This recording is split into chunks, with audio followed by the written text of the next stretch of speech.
Hi friends, welcome to Crown Tasty Samayal.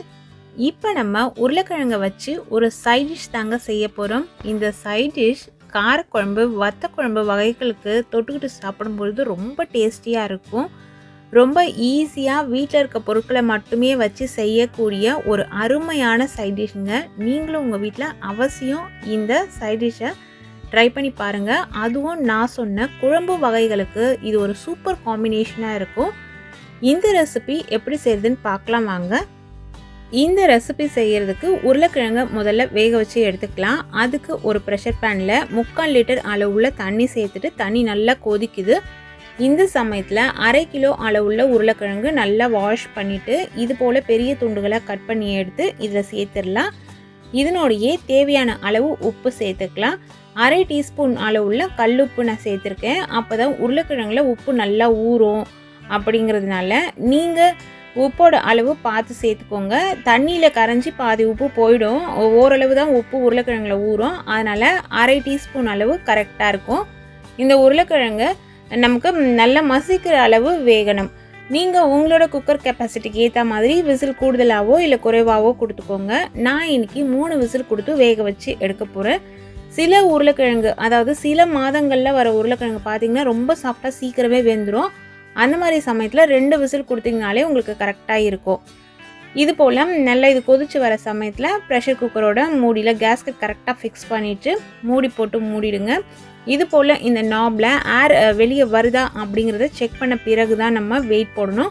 Wait போட்டுட்டு கரெக்டாக 3 whistle கொடுத்து அந்த ப்ரெஷர் எல்லாம் ரிலீஸ் ஆன பிறகு நம்ம குக்கரை ஓப்பன் பண்ணிக்கலாம். எப்பொழுதுமே இது போல் ப்ரெஷர் எல்லாம் ரிலீஸ் ஆகிடுச்சா, அதில் இருக்க காற்றெல்லாம் வெளியே வந்துருச்சா அப்படிங்கிறத நீங்கள் செக் பண்ணிவிட்டு தான் குக்கரை ஓப்பன் பண்ணணும்.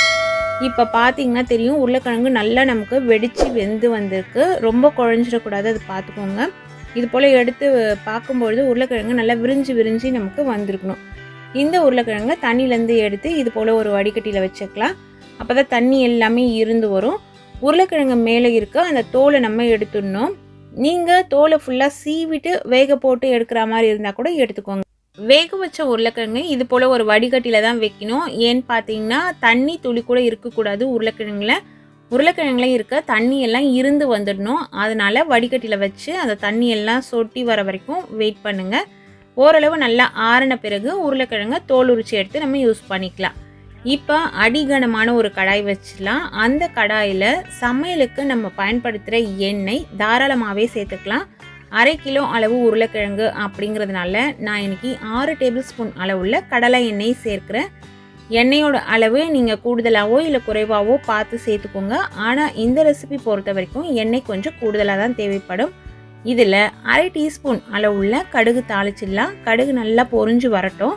கடுகு நல்லா பொரிஞ்சு வந்த பிறகு இதில் சீரகம் 2 சிட்டிகை அளவு சேர்த்துக்கலாம். சீரகமும் நல்லா பொரியணும். சீரகம் பொரியும் பொழுது தீயை நல்லா குறைச்சி வச்சுருங்க. கடுகு சேர்க்கும் போதே குறைச்சிட்டிங்கன்னா கரெக்டாக இருக்கும். அதற்கு அடுத்தது சின்ன பல்லாக இருக்க பூண்டு பற்கள் தோல் உரிச்சது 2 கைப்பிடி அளவு சேர்த்துருக்கேன்.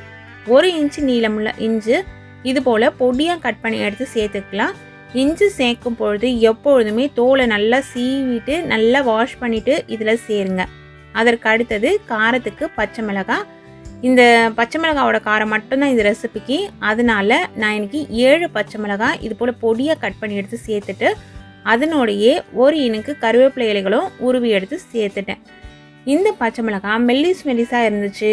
அதில் இருக்க அந்த விதைகள் ரொம்ப குட்டியாக இருந்துச்சு. அதனால் விதைகளோடு சேர்த்துட்டேன். முத்துன பச்சை மிளகாவாக இருந்ததுன்னா விதைகளை எடுத்துகிட்டு சேருங்க. அதற்கு அடுத்தது வெங்காயம் நல்ல பெரிய சைஸில் இருக்க வெங்காயம் 3 வெங்காயம் இது போல் நீல வாக்கில் மெல்லிஸாக கட் பண்ணி எடுத்து சேர்த்துருக்கேன். நீங்கள் வெங்காயம் வீட்டில் இருக்கவங்க எடுத்து வச்சுருவாங்க அப்படின்னு யோசிக்கிற ஆளாக இருந்தால் பொடியாக கட் பண்ணி கூட சேர்த்துக்கோங்க. அதில் எந்த தவறுமே இல்லை. ஆனால் 1/2 கிலோ அளவுள்ள உருளைக்கிழங்குக்கு கண்டிப்பாக 300 கிராம் அளவுள்ள வெங்காயம் தேவைப்படும். அதே போல் பூண்டும் தாராளமாக சேர்த்துக்கோங்க.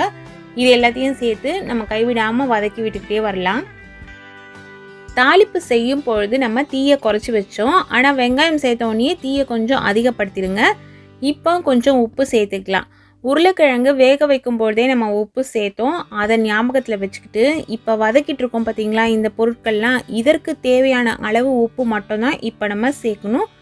தூளுப்பு ஒரு அரை டீஸ்பூனை விட குறைவு, 1/4 டீஸ்பூனை விட கொஞ்சம் அதிகமாக இருக்கும். அந்த அளவு நான் சேர்த்தேன். உப்பு உங்களோட டேஸ்ட்டுக்கு ஏற்ற மாதிரி நீங்கள் கூடுதலாகவோ இல்லை குறைவாகவோ சேர்த்துக்கோங்க. வெங்காயம் இது போல் நமக்கு வதங்கி வரணும். அது வரைக்கும் கைவிடாமல் நல்லா வதக்கி எடுத்துக்கோங்க. டார்க் ப்ரௌன் கலரில் மாறக்கூடாது. ஏன்னா இந்த ரெசிபி பொறுத்த வரைக்கும் நம்ம மஞ்சள் பொடி சேர்க்க போகிறது கிடையாது. அதனால் நீங்கள் விருப்பப்பட்டால் ஒரே ஒரு சிட்டிகை அளவு மஞ்சள் தூள் இதில் சேர்த்துக்கலாம். வேக வச்ச உருளைக்கிழங்க தோலெல்லாம் உரிச்சிட்டு இது போல் கையில் 1-2 மசிச்சு எடுத்து சேர்த்துருக்கேன் நான். இதில் நீங்கள் மஞ்சள் பொடி சேர்க்குற மாதிரி இருந்ததுன்னா ஒன்று வெங்காயம் வதக்கும் பொழுது சேர்த்துக்கோங்க. அப்படி இல்லைன்னா உருளைக்கிழங்கு வேக வைக்கும் பொழுதே அதில் கொஞ்சம் மஞ்சள் பொடி சேர்த்துக்கோங்க. இந்த உருளைக்கிழங்கு இதில் சேர்த்துட்டு இதே போல் நம்ம கலந்து விடணும். தீயை ஃபுல்லாக குறைச்சிடணும். உருளைக்கிழங்கு சேர்த்த உடனே தீயை நல்லா ஃபுல்லாக குறைச்சி வச்சுட்டு இது போல் நல்லா கலந்து விட்டுட்டு கொஞ்ச நேரம் அப்படியே விட்டுணும். திரும்பவும் கலந்து விடணும். இதே போல் நீங்கள் செஞ்சுட்டே வரும்பொழுது எல்லாமே இதே போல் நல்ல ஒரு கோல்டன் கலரில் நமக்கு வரும். அடியில் பார்த்தாலும் அடி பிடிக்கல, ஆனால் லைட்டாக அந்த ப்ரௌன் கலரில் நமக்கு சேஞ்ச் ஆகி வரும். இது வரைக்கும் நீங்கள் பரட்டி விட்டிங்கன்னா நல்ல ஒரு சூப்பரான ஒரு ஸ்மெல்லும் வரும். உங்களுக்கு நல்ல உருளைக்கிழங்கு நல்லா வதங்கி நமக்கு ஒரு சூப்பர் ஸ்மெல்லில் வரும்.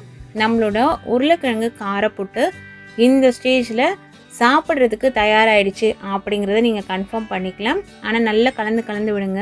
இது ஒரு சூப்பரான சைட் டிஷ். இது பார்த்திங்கன்னா முன்னாடிலாம் அடிக்கடி செய்வாங்க. இப்போ பொதுவாக இது யாரும் செய்கிறது கிடையாது. இது குழம்பு வகைகளுக்கு ஒரு சூப்பர் காம்பினேஷனாக இருக்கும்.